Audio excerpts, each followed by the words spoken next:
welcome to Vlogmas Day 2. My name is Gina and this is the Library Mouse. I'm down here in front of my tree this morning.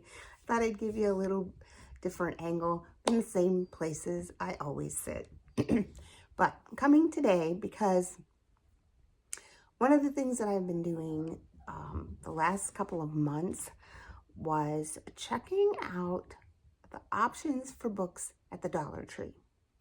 Now, if you had told me even a year ago to check out books at the Dollar Tree, I probably would have scoffed a little bit because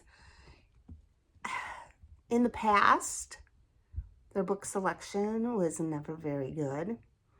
And I feel like so many people still have the mindset that you can't buy good books at the Dollar Tree. But I actually have done a little shopping and I came up with quite a pile that I thought seemed like a good plot, interesting. So I thought that I would share because you know what, especially at Christmas time, if you're wanting to give books to family members or kids, sometimes the price is prohibitive. So it's great to see the Dollar Tree, especially in small towns where there really is not just a food desert, but any kind of literary desert. It's nice that there are options out there. So obviously, the first books that started me thinking about, okay, maybe Dollar Tree isn't too bad, are Judy Blume books at the Dollar Tree. They can get into the hands of new readers so easily being at the Dollar Tree. So I have Blubber. I remember reading this and liking it. This is definitely, all of these books are TBRs. I found Deanie. Now, Deanie I did not read as a young adult or a teenager or middle schooler. I've never read it. She's a girl that everyone says should be a model, but she has to wear a brace from her neck to her hips for 4 years. I think she has scoliosis. Yes, she has scoliosis. So there's Deanie. And I've never read this one. It is Then Again, Maybe I Won't. I'm not sure what this one is about. I'm reading the back. It's about a kid named Tony. And it says if they knew what Tony was thinking about most of the time, they'd be anything but cool with it. About snitching on Joel, whom Tony knows is a shoplifter. About money and the changes money makes in people. And watching Lisa undress each night and liking what he sees. Lisa is his sister. So, yeah. 3 Judy Blume books at the Dollar Tree. I did find a couple of nonfiction. So one, obviously, as you know, with my husband going through his treatments and having melanoma right now, this book, which is called The Breakthrough Immunotherapy and the Race to Cure Cancer by Charles Graeber. It was awarded the 2018 Nobel Prize in Medicine. So this is definitely a researchy kind of book, but it tells the story of how they came up with breaking the code to have immunotherapy. I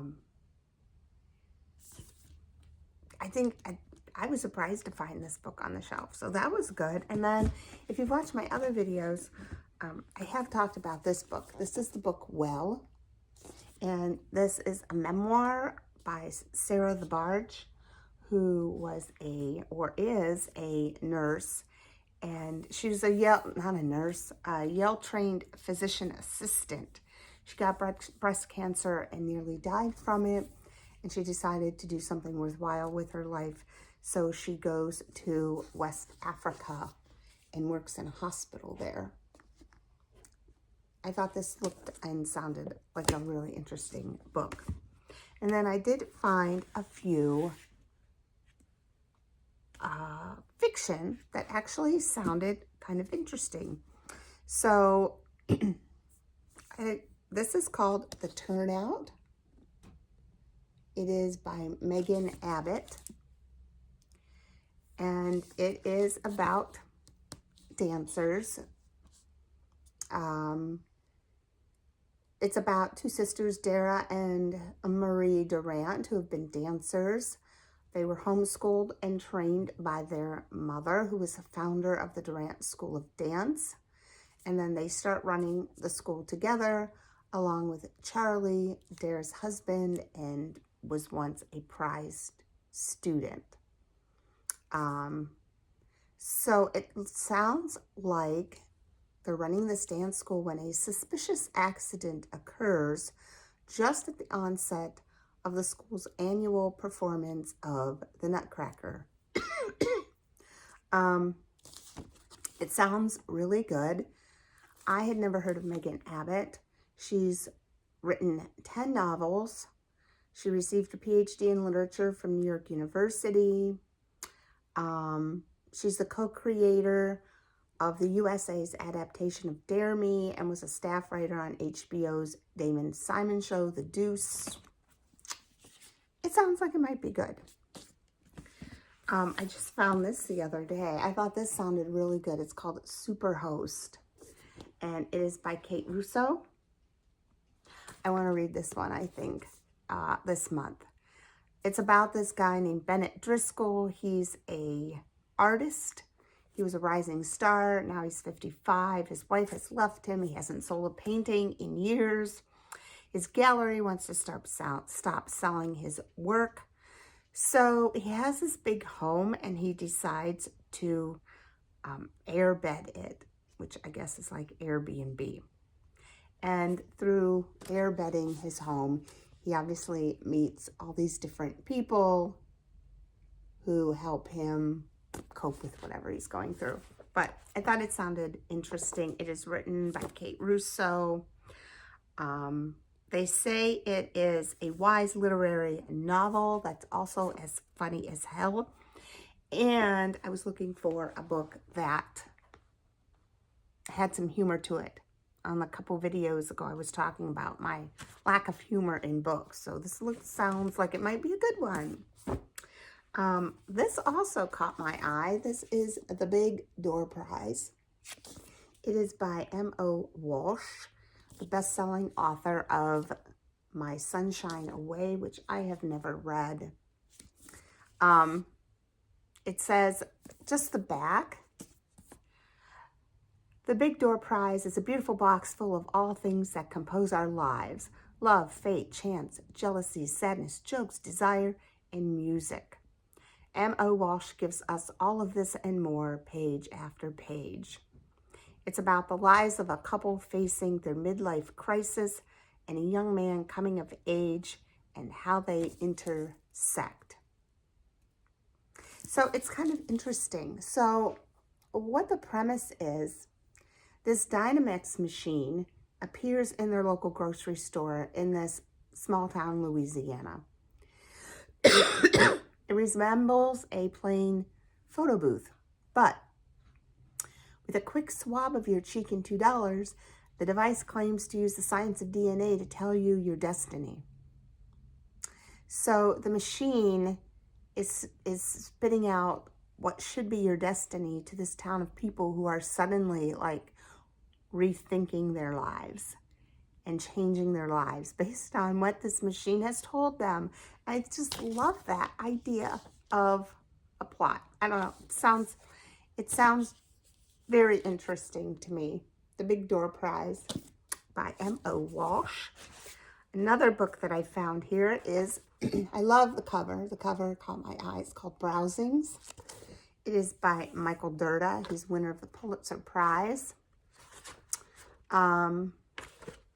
Basically, he is a writer, and this is a collection of his most personal and engaging essays on the literary life. So very, just short, quick essays. Some of the essay titles are Armchair Adventures, bookish pets, spring book sales, Anglophilia, anthologies and collections, Hot Enough for You, wonder books. I am generally not a short story essay reader, but this sounded intriguing to me, and I thought that I would try it out. And then finally, the last book I picked up from the Dollar Tree is called Little Family. It's by Ishmael B. And I like the cover on this too. It's a powerful novel about young people living at the margins of society. 5 young people have improvised a home in an abandoned airplane, a relic of their country's tumultuous past. So I'm trying to think where it is set. But I thought that sounded almost maybe in Africa. He is a Sierra Leonean and American author. So I'm wondering if maybe it takes place in a war-torn country, maybe such as in Africa, but I'm not sure. But I thought this sounded really good too. It's kind of how the kids make themselves their own family from living in this old abandoned airplane. So that was my little Dollar Tree spiel. Check out the Dollar Tree. You never know what you're going to find. Now, I have been in some that their book sections were just hideous, just messes. And then I've been through some where they're extremely well organized. Also, I noticed they have Nancy Drew and the Hardy Boys. Besides, you know, a bunch of little kids' books. But I was impressed. We've got some nonfiction, we have an anthology, and we have some interesting fiction books. So, and of course, we've got Judy Blume. So go check it out. You never know what you're going to see. So, hopefully you've all enjoyed Vlogmas number 2. I will see you on the next one. Happy reading.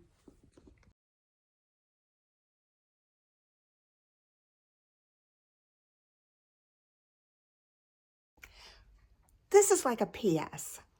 I forgot to do my mystery book.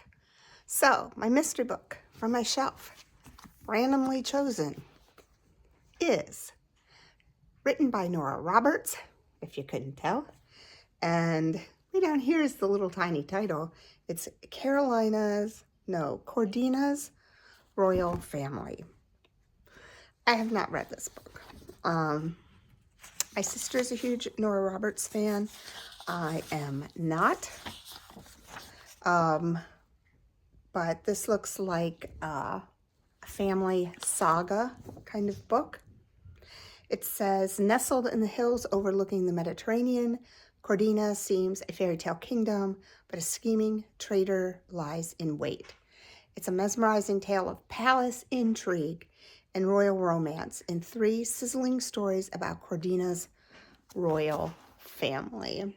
So, if you're into Nora Roberts, you haven't read this one, check it out. I think this will probably be TBR'd forever on my bookshelf.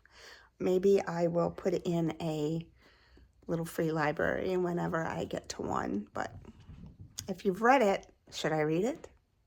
All right, now I'm officially signing off. Happy reading until my next video.